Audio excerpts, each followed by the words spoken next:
YGP प्रश्न है, आध्यात्मिक गुरु और समाज सुधारक में क्या अंतर है, क्या संबंध है? कोई संबंध नहीं है। समाज सुधारक की अपनी ढपली, अपना राग है, और आध्यात्मिक गुरु अगर उसे गुरु होने का एहसास है तो उसकी अपनी ढपली, अपना राग है। वास्तविक गुरु की ना कोई ढपली है ना कोई राग है, वो अस्तित्व के राग से लयबद्ध है। जो गुरु है उसका मूल जो रुचि है वो अस्तित्वगत है। समाज सुधारने में उसकी रुचि नहीं है। समाज कभी सुधरता नहीं। समाज सुधारकों की समस्या क्या है? इधर से उधर करना, उधर से इधर करना। इतनी क्रांतियां, इतनी विचारधाराएं आती हैं और कुछ दिनों में लगता है सब फिर से घूमकर वहीं पर पहुंच गया, सब गड्ढमड्ढ हो गया। क्योंकि समाज सुधारक को एक जो वायरस पकड़ता है वो ये है कि सब ठीक कर देंगे, और जीवन तो द्वैत पे टिका है। सब ठीक कभी होगा नहीं, कुछ ठीक होगा तो कुछ गलत होगा। ये ठीक और गलत पर खड़ी हुई दुनिया है, ठीक और गलत पर खड़ा हुआ समाज है। हाँ, जब एक एक व्यक्ति विकसित होता चला जाता है अपनी चेतनागत जीवन में, और उन सचेतन लोगों के माध्यम से जो समाज बनता है, तो उस समाज की एक अलग ही व्यवस्था बन जाती है।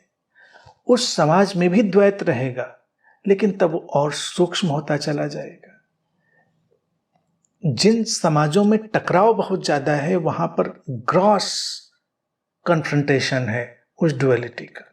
और जो समाज इनलाइटेंड होते जा रहे हैं, इनलाइटेंड सोसाइटी जिसको मैं कहता हूं, जो कि अभी सपना ही है, छोटे छोटे पॉकेट्स में कहीं कहीं थोड़ा बहुत हो जाता है तो हो जाता है, लेकिन बड़े रूप में अगर देखा जाए तो उसका हम लोग अभी सपना ही देखते हैं।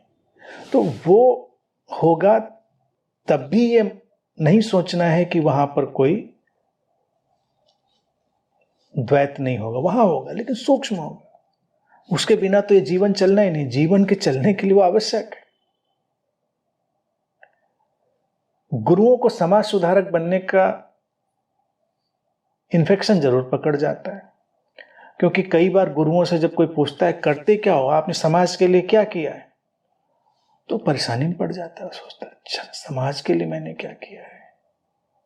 शिक्षा व्यवस्था, ये भेदभाव, इन सब पे कुछ करना चाहिए।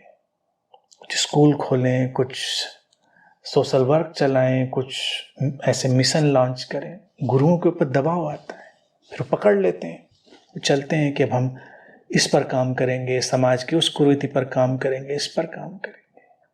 ठीक है, सबको अपना अपना रोल मिलता है, कोई प्रॉब्लम नहीं। जो जो होना है सो होना है, ठीक है, सबको अपना रोल करने दीजिए।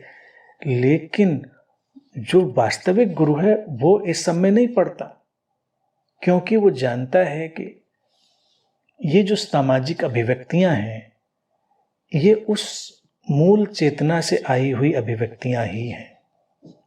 हम वही कर सकते हैं जो हम कर सकते हैं। तो इसलिए इस भाग दौड़ में कि समाज को सुधारें वो नहीं पड़ता, न इस बात का दबाव लेता है, न इसका कोई तनाव लेता है। वो जानता है कि अगर कुछ लोग भी चेतनागत रूप से ऊपर खींच लिए जाएं तो पूरे समाज में आमूलचूल बदलाव हो सकता है।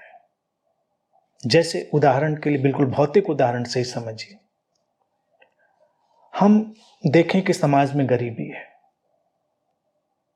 हम एक एक व्यक्ति को खाना कपड़ा देने की कोशिश करें, मुश्किल होगा।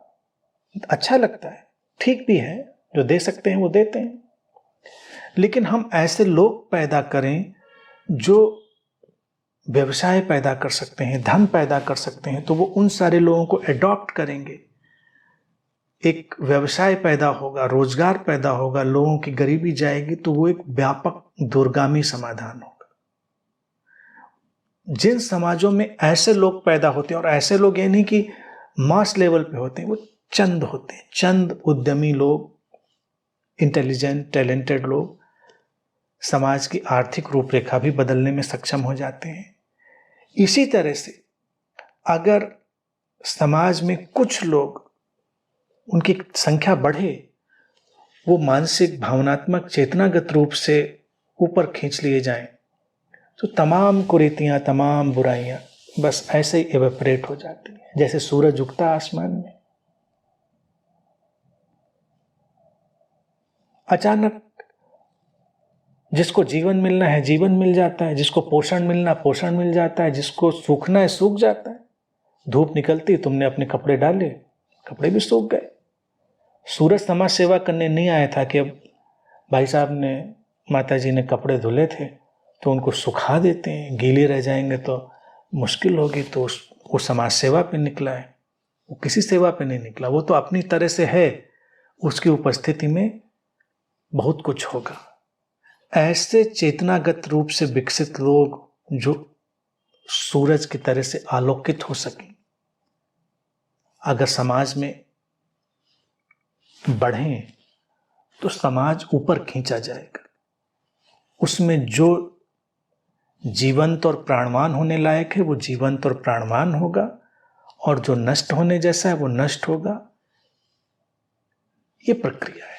इसलिए गुरु की कोई रुचि समाज सुधार में नहीं।